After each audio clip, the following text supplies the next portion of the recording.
I lost my breath, until I lost my consciousness.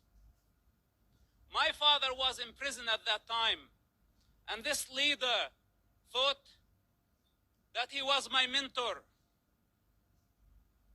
This is Hamas discipline. This is how they wanted me to be, to become a violent savage like them.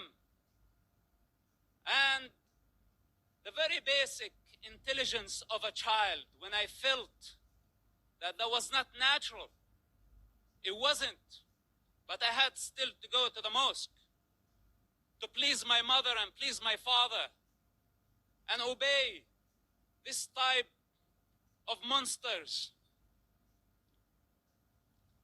I hate to talk about my personal struggle, and I hate to be in a position to be at defense. He also don't like to be at defense, because this is what Hamas did to Israel on October 7th. They put all of us at defense. But this doesn't mean that we are not going to win the war.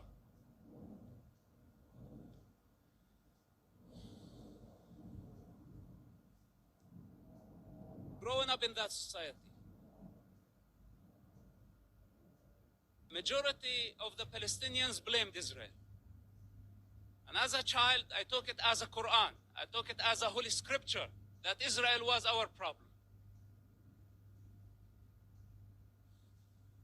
But then as I grew up, I start identifying the enemy within.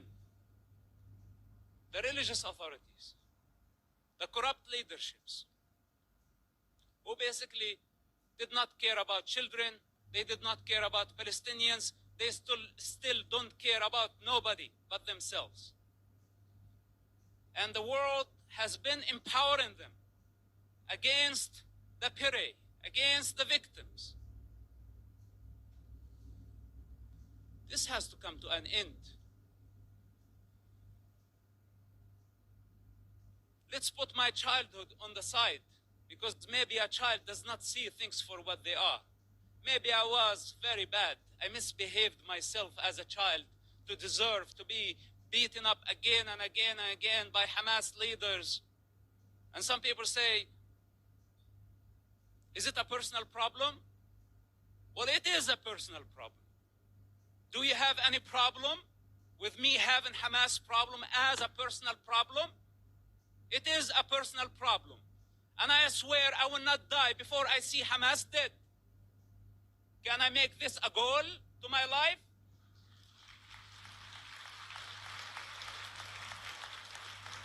You know, unlike many of the leaders who sit here and give Hamas legitimacy by not condemning them, if the entire world stand there and say otherwise, the child witness within will always be there, and nobody can deceive that child anymore.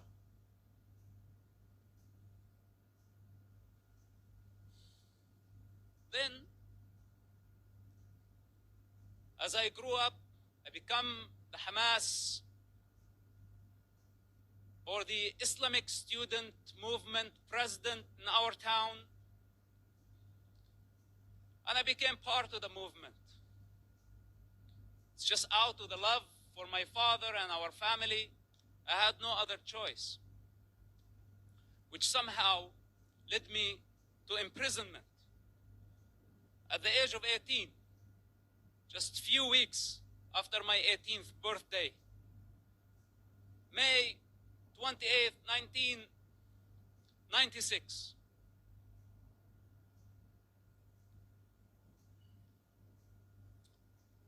My problem was not Israel who arrested me during that experience.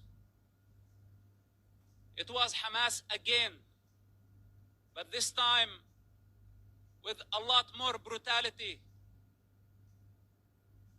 a lot more pain than the pain I experienced on a personal level.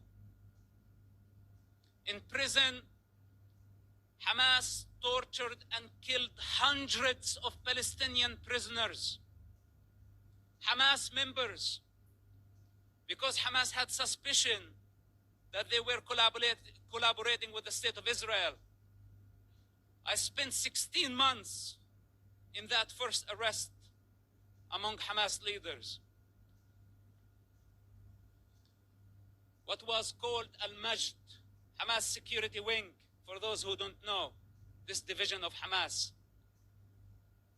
This security wing, they brutally tortured people,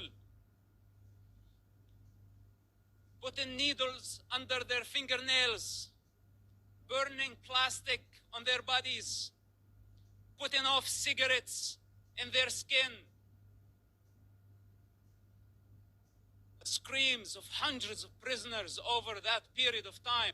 How could I forget? And I don't wish for any of you to go through such experience to realize what type of monster we are dealing with. It's unfortunate that my father helped establish such an organization. And I don't mean to dishonor him. I love my father and I will always do. I'm not here to dishonor my people. I love my people.